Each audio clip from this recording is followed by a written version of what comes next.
Assalamualaikum warahmatullahi wabarakatuh.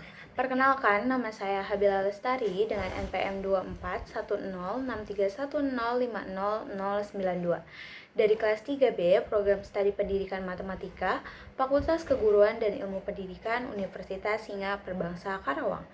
Di sini saya akan mempresentasikan hasil analisis saya mengenai pemerataan layanan pendidikan di Indonesia dengan judul penelitian atau analisis yaitu analisis klaster provinsi berdasarkan jumlah sekolah, guru, dan murid SMA dengan menggunakan algoritma K-means. Baik, sebelum masuk ke pembahasan, izinkan saya menampilkan posternya terlebih dahulu sebagai gambaran umum dari penelitian ini. Latar belakang dan tujuan mengapa penelitian ini penting yaitu pemerataan pendidikan masih menjadi tantangan nasional. Data Kemendikbudristek tahun 2024-2025 menunjukkan kesenjangan kapasitas baik dari jumlah guru, sekolah maupun murid antar provinsi di Indonesia.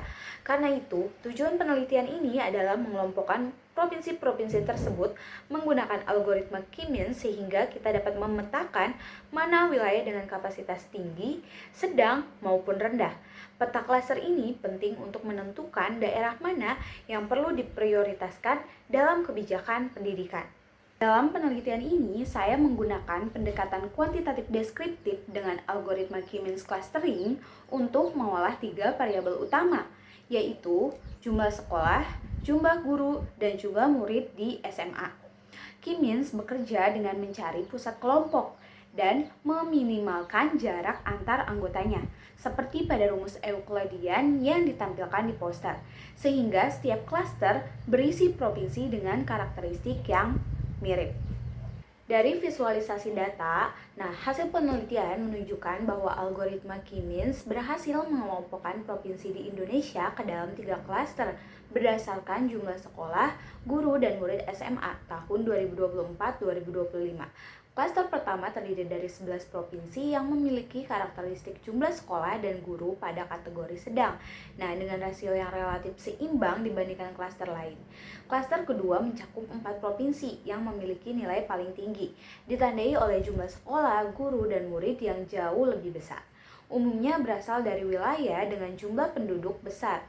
Sementara itu, klaster ketiga berisi 24 provinsi yang menunjukkan karakteristik rendah, ditandai oleh jumlah sekolah dan guru yang lebih sedikit, terutama berasal dari wilayah luar Jawa dan kawasan timur Indonesia.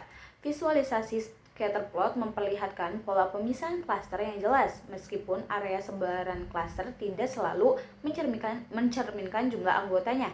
Klaster tinggi dengan 4 provinsi tampak lebih lebar karena perbedaan nilai antar provinsinya yang jauh lebih besar. Diagram batang kemudian mengonfirmasi komposisi klaster secara akurat, menunjukkan dominasi jumlah provinsi pada klaster rendah. Hasil pengelompokan ini memberikan gambaran mengenai ketimpangan distribusi fasilitas pendidikan sehingga dapat menjadi acuan dalam perencanaan pemerataan sarana pendidikan dan tenaga pendidik di tingkat nasional. Jadi, kesimpulannya, hasil klaster menunjukkan adanya ketimpangan kapasitas pendidikan antar provinsi, terutama karena sebagian besar provinsi berada pada klaster 3, yaitu rendah. Kondisi ini berimplikasi pada perlunya pemerataan fasilitas sekolah, distribusi guru, serta peningkatan kualitas layanan pendidikan di wilayah dengan kapasitas rendah. Pemerintah pusat dan daerah disarankan untuk memprioritaskan alokasi anggaran, penambahan tenaga pendidik, serta program peningkatan mutu pendidikan pada provinsi yang masuk klaster rendah, sekaligus mempertahankan dan mengoptimalkan kinerja provinsi pada klaster sedang dan tinggi. Selanjutnya, saya akan menjelaskan cara memvisualisasikan data dengan metode K-means ini menggunakan aplikasi R. Pertama, saya mengaktifkan 3 library yaitu readr, FaktoExtra, dan ggplot2. Library readr digunakan untuk membaca file CSV dan FaktoExtra untuk visualisasi klaster. Sedangkan ggplot2 untuk membuat grafik seperti bar plot.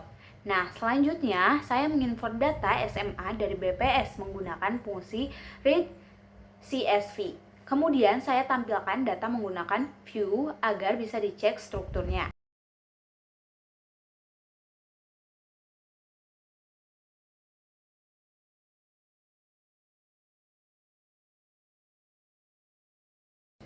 Nah, sebelum dianalisis, data yang memiliki nilai kosong atau NA saya hapus dengan menggunakan df-NA omit. Nah, ini penting supaya algoritma K-means ini tidak error dan hasilnya ini lebih akurat. Dari seluruh data, saya hanya mengambil 3 variabel numerik yang menjadi dasar pengelompokan, yaitu jumlah sekolah SMA, jumlah guru, dan jumlah murid di SMA. 3 variabel ini dipilih karena menggambarkan kondisi pendidikan SMA di setiap provinsi.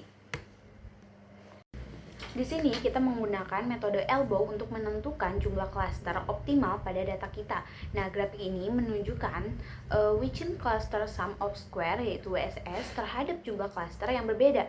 Titik di mana penurunan WSS mulai melambat disebut elbow, menunjukkan jumlah klaster yang tepat.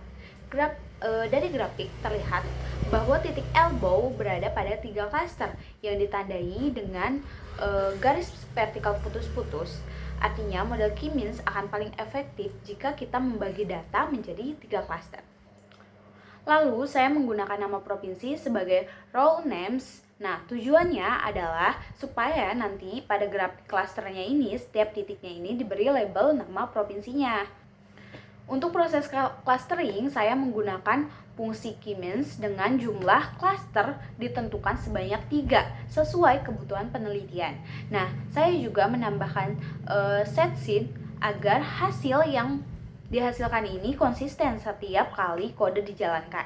Selain itu, saya menggunakan nstart sama dengan 25 agar algoritma